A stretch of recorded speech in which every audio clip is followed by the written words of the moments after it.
Ang kwentong ito ay hango sa totoong buhay. Karanasan ito ni Bualoy. Taong 1988. Baras, Samar.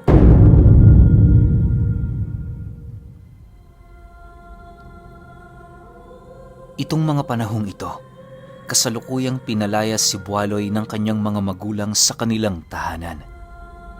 Bukod kasi sa hindi siya mapakinabangan sa anumang trabaho, napakatigas pa ng kanyang ulo. Mahirap mang sabihin pero itong si Bualoy, puro pagbabarkada na lamang ang palaging inaatupag. Lulong na din ito sa bisyo at halos hindi na yun pumapasok sa paaralan.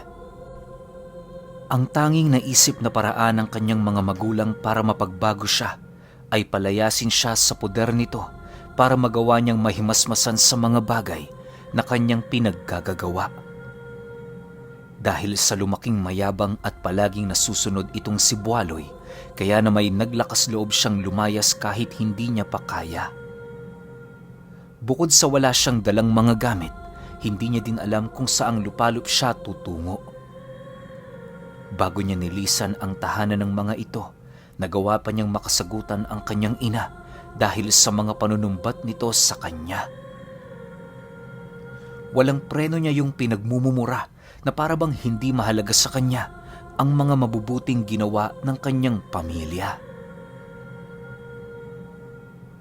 Sa paglayo niya sa kanilang baryo, lahat ng mga kakilala nila sa Baras nalaman ang mga nangyari.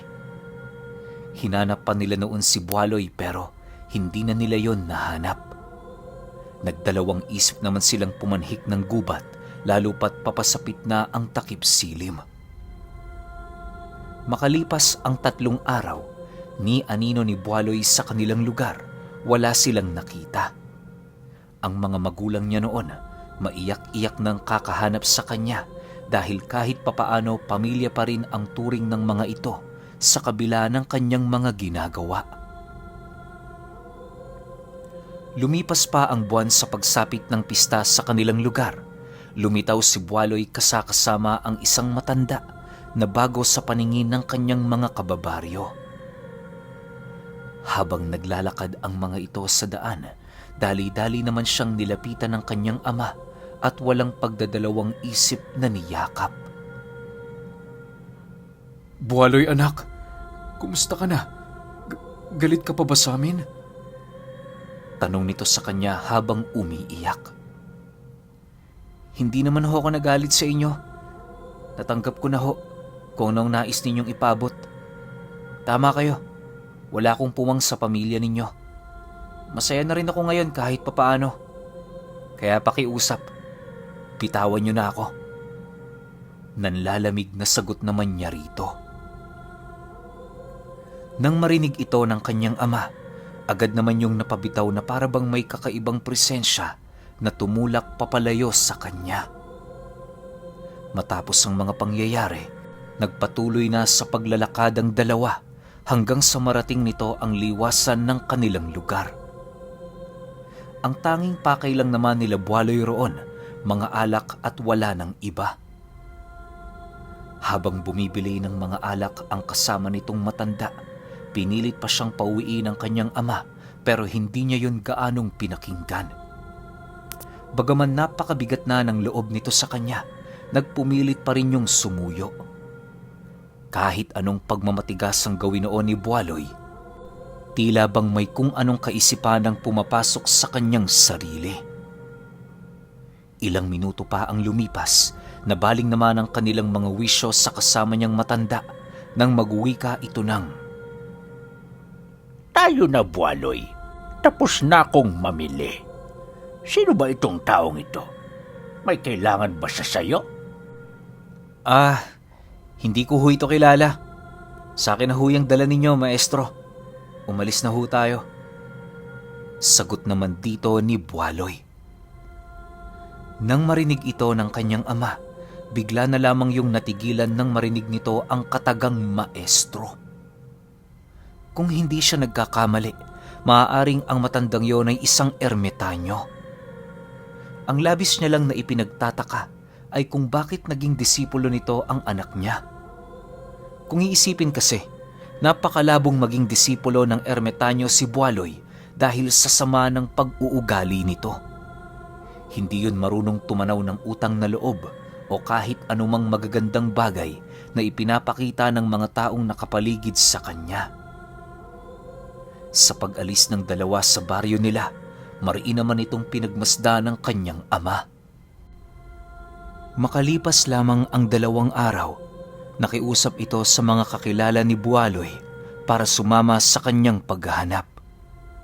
Sa puntong yon, desperado na ito na maibalik sa kanilang tahanan ang anak nitong Suwail. Dahil sa pagkaawa ng mga taong nakakakilala sa kanila, kaya na may kahit alanganin, pinili siya nitong sundin. Sa pagbaybay nila ng daan patungong gubat, panay naman ang pagtatanong ng mga kasama ng ama ni Bualoy kung alam ba nito ang daan na kanyang tinatahak. Nang marinig niya ang sinabi ng mga ito, pinili na lamang niyang manahimik nang sa gayoy hindi mag-alangan ang kanyang mga kasama. Ilang oras pa ang lumipas, narating na nga nila ang kalagitnaan ng gubat kung saan bumungad sa kanila ang mga punong nababalot ng kakaibang mga halaman. Halos lahat ng mga punong nadatnan nila sa gubat ay walang mga dahon, subalit marami yung mga kakaibang halaman na naninirahan sa katawan ng mga ito. Bagaman unang beses pa lang nilang makakita ng ganoong bagay, minabuti nilang ipagpatuloy ang kanilang paglalakad. Pagtungtong ng 12:00 ng tanghali, nadapo sila sa isang komunidad sa gubat na nakatira sa mga sanga ng puno. Sa ilalim ng mga ito, bumungad sa kanila ang animoy mga buto ng tao na nakatambak. Dahil sa mga bagay na tumambad sa kanilang mga mata, medyo nag-alangan ng mga kasama ng ama ni Bualoy na pumunta roon para magtanong.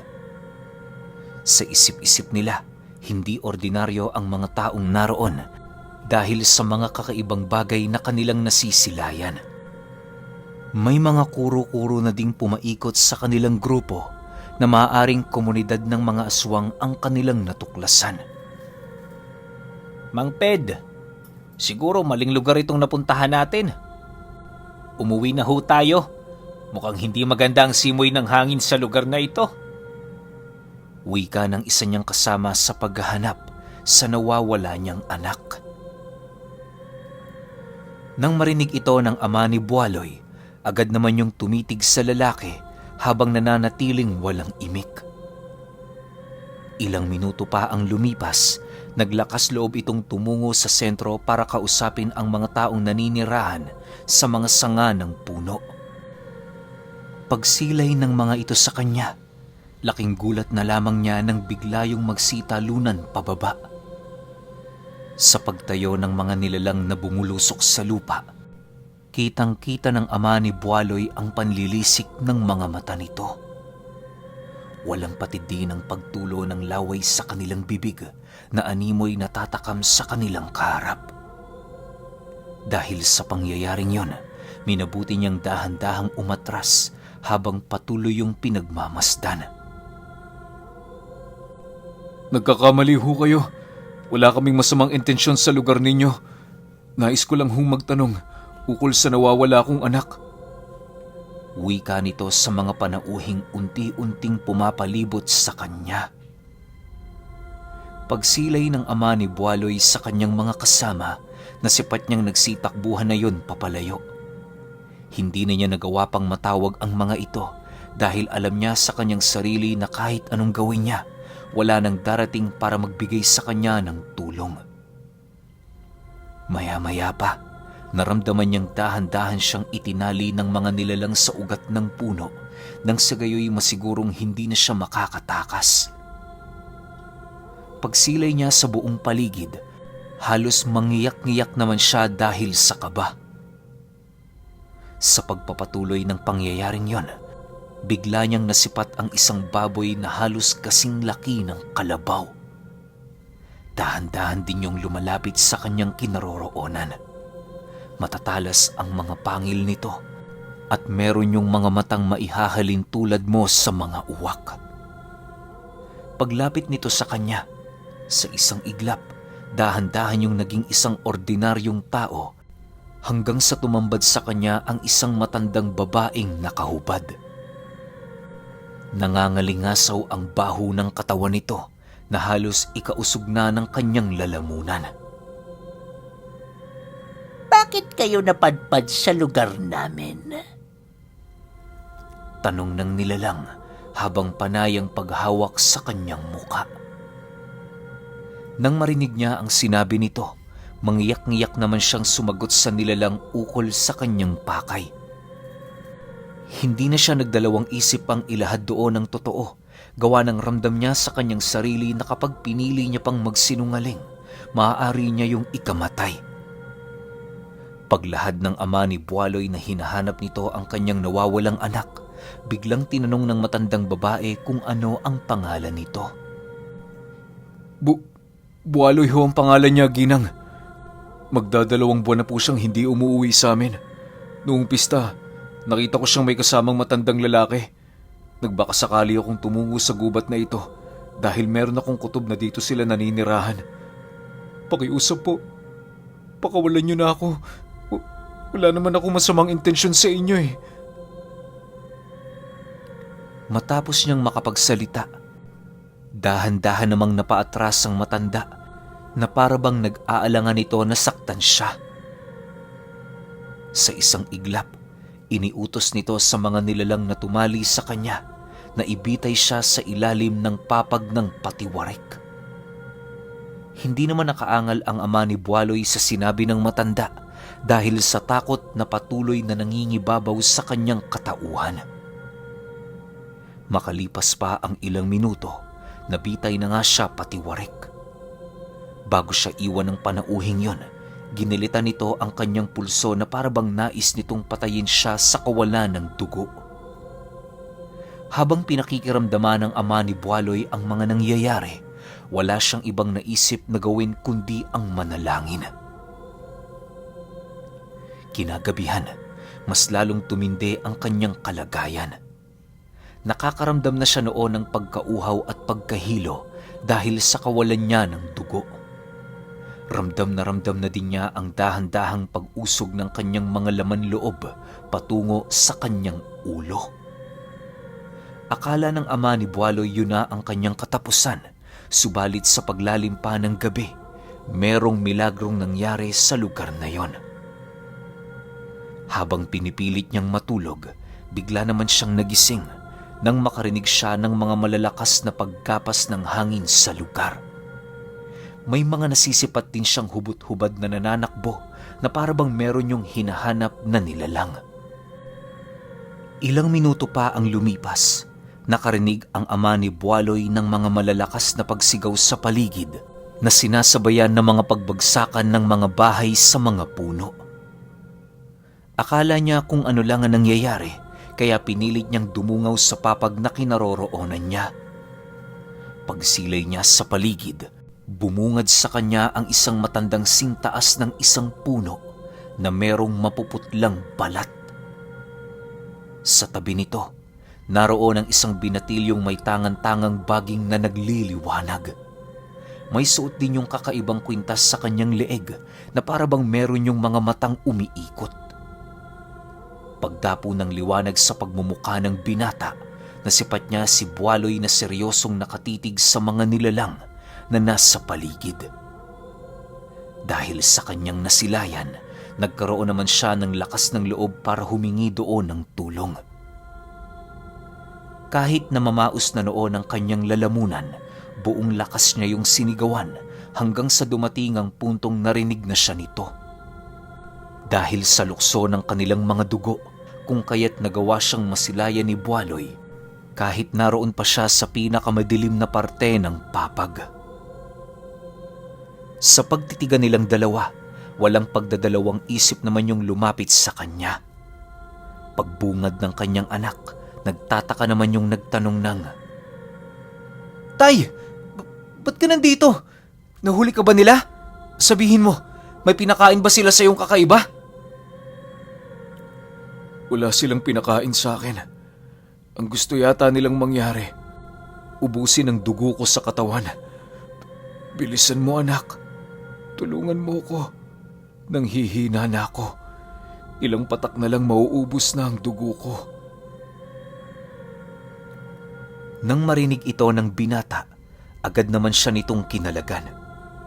Upang hindi siya maubusan ng dugo, pansamantala muna siya nitong nilapatan ng kakaibang dahon na halos unang beses lang din niyang masilayan. Ayon sa kanyang anak na kahit anong mangyari, huwag niyang aalisin ang dahon na yon.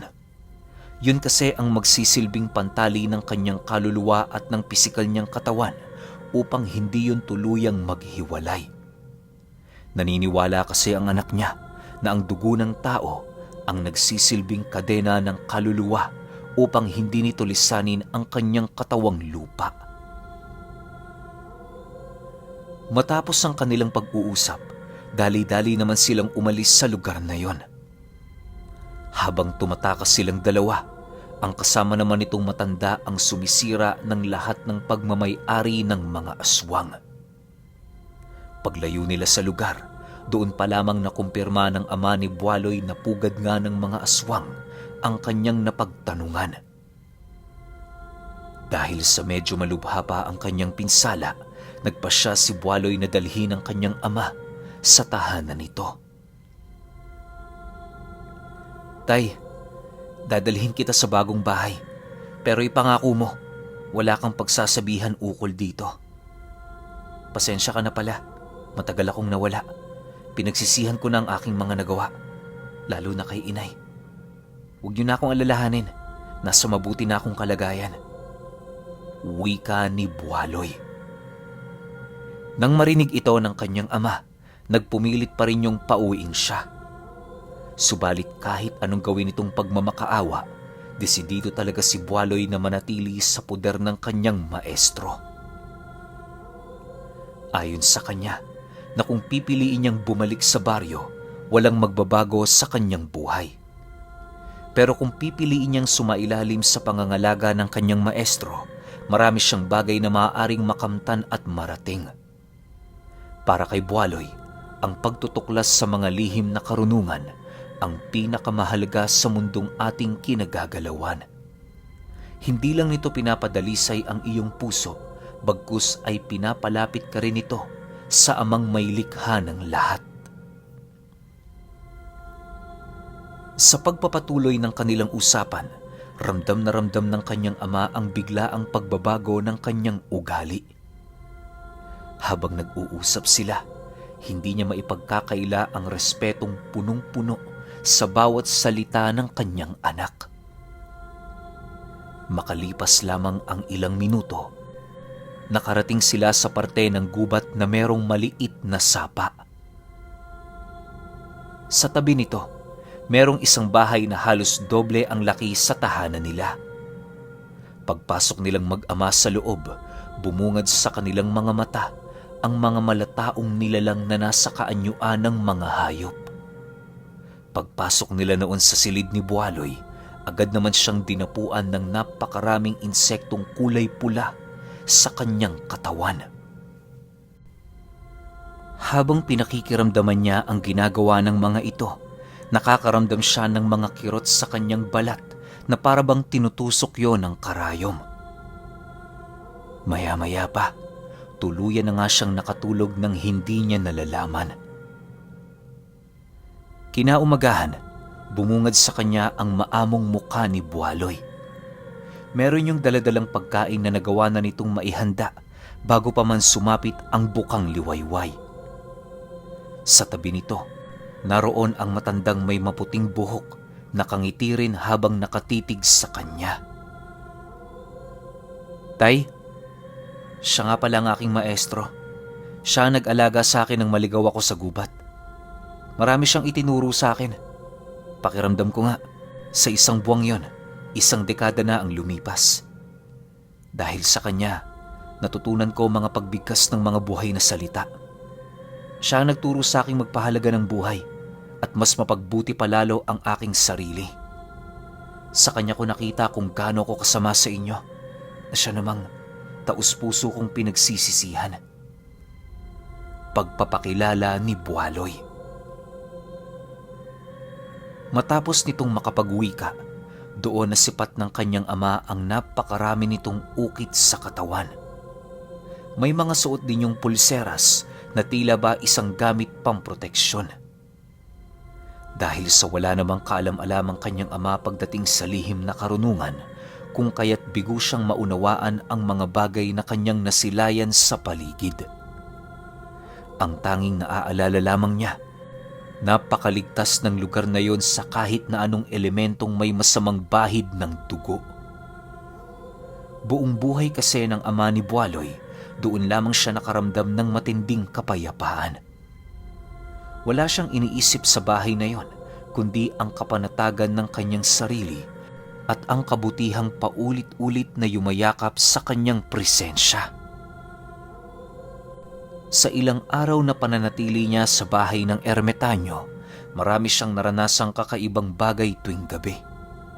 Doon niya nakita ang iba't ibang uri ng mga kapre at mga aswang na nagsisiliparan sa himpapawid na halos aakalain mo ng mga ibon dahil sa dami. Nalaman niya din sa bahay na yon ang buhay ng kanyang anak tuwing sumasapit ang umaga at gabi. Dahil sa rami ng mga tagasunod ng ermitanyo, kung kaya't hindi na nila nagagawa pang magtrabaho sa araw-araw. Ang tanging ginagawa na lamang doon ni Buwaloy, magdasal, maligo sa sapa, at mas lalo pang kilalanin ang kanyang abilidad.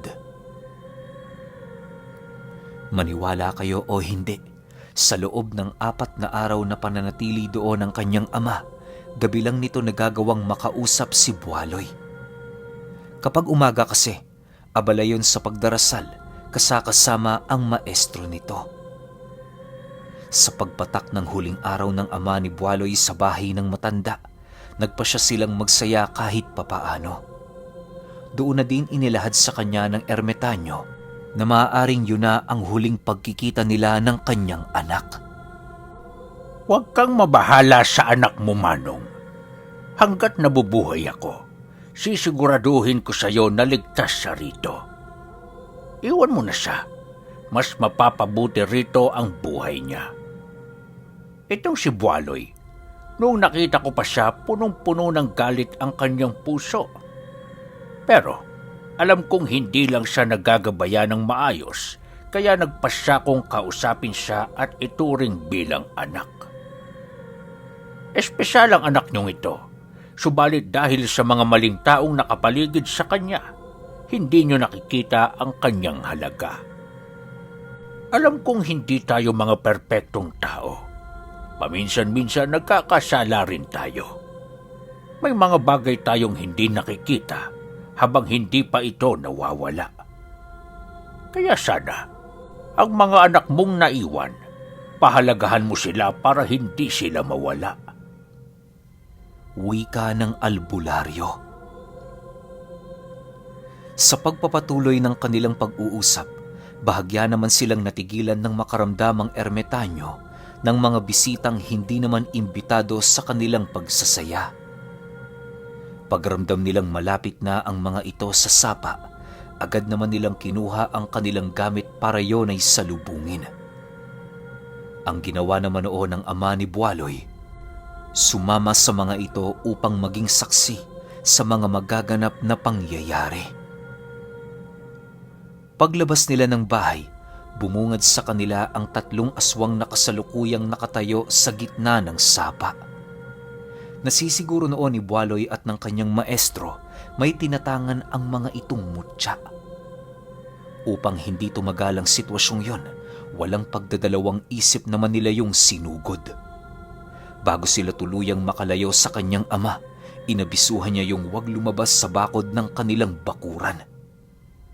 Dahil sa wala naman yung pagpipilian, kung kaya't wala na yung nagawa kundi ang manatili. Sa pag-ikot ng kanyang paningin sa paligid, nasipat niya ang mga aswang na nagmamasid sa mga sanga ng puno, di kalayuan sa bahay ng ermitanyo. Hindi nakakausad ang mga ito, gawa ng may mga engkantong nakabantay sa halos kabuuan ng lugar. Pagbaling niya sa kinaroroonan ng kanyang anak, nasipat niya yung tangan-tangan na ang mga walang buhay na katawan ng mga aswang. Ang ermitanyo naman, itinapon malayo sa may sapa ang bangkay nitong hinahawakan. Makalipas lamang ang ilang minuto, bumalik na ang mga ito. Noon ding gabi, sinamahan nila ang ama ni Buwaloy pabalik sa baryo. Batid kasi ng dalawa na mas lalo pang dumarami ang nagpaparamdam sa kanilang lugar, gawa ng nakakaamoy yon ng dugo ng ordinaryong tao. Sa paglisan ng kanyang anak at ng ermitanyo, mangiyak-ngiyak naman ang kanyang amang nakatitig habang sila'y lumalayo. Sa pagkawala ng dalawa sa paningin nito, wala na itong nagawa kundi ang mapaupo sa lupa habang pahikbi-hikbing umiiyak. Muling nanumbalik sa kanya ang masasayang alaala nilang pamilya noong hindi pa nila yun pinapalayas sa puder nila. Batid ng ama ni Buwaloy, sila ang may kasalanan kung bakit nawala ang kanilang anak sa kanilang piling. Gayunpaman, kahit matagal na silang hindi nagkikita, masaya naman sila kahit papaano dahil alam nilang nasa mabuting kalagayan ito. Magpahanggang sa ngayon, tuluyan na ngang nakalimutan ng tao itong si Buwaloy. Subalit para sa kanyang mga naiwang kapatid, kailan may hindi nila malilimutan ang kanilang kapatid na tinatawag nilang ang suwail na si Buwaloy.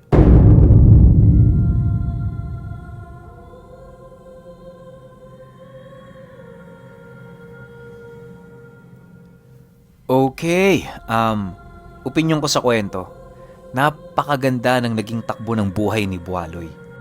Kasi tingnan ninyo, napunta siya sa tamang tao. Alam niyo yun na parang hindi naman din siguro kasalanan talaga ni Buwaloy na maging suwail siyang anak kasi nga naimpluwensyahan ng mga barkada. Pero yung parang pangit na part lang dito, yung minumura niya yung magulang niya, di ba? Akala ko nga kakarmahin si Buwaloy kasi dahil sa pag-uugali niya. Pero hindi pala. Meron pala talagang daan na ginagawa ang ama para sa kanya. Tapos yun. Naging isa siyang batikang antingero siguro o manggagamot. Kaso nga lang, wala na tayong ibang impormasyon tungkol kay Buwaloy at sa maestro niya. Kasi, ang sabi sa kwento, yun na yung huling pagkikita ng ama niya tsaka neto ni Buwaloy. Diba? Pero kayo, kung may opinyon kayo sa kwentong ito, i-comment nyo lang sa baba. Yun lang. Hanggang sa susunod na kwento. Salamat.